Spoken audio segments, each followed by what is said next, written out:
सोच लगी थे। आज मोर बहुत सारा भाई मन है, मोर सतनामी समाज से भाई मन है, आदिवासी समाज से भाई मन है। पहले जब मैं छत्तीसगढ़िया क्रांति सेना में नहीं जुड़े रहे हो तब मैं भी मानो अरे वो तो सतनामी है यार, वो घर के पानी नहीं पीना।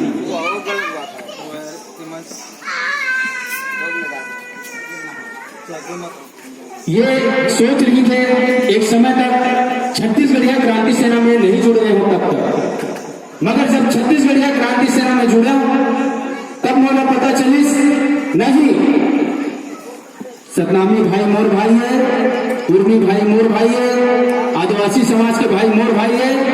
और ये जो बाहर ले आए जेकर जात के पता न पात के पता, ये परदेशिया है। हमारा बाहर ले जे आते वो बोलते मैं तो बिहार के हराऊं, बिहार से आया हूं, पांडे हूं। हमारे होकर बोले से हम बस मान लेते, वो कोई भी जाति बताते वो होकर से मान लेता और हम होकर पावला प्रथम। भाई जो बाहर ले आए हैं वो झूठ भी बोल सकते।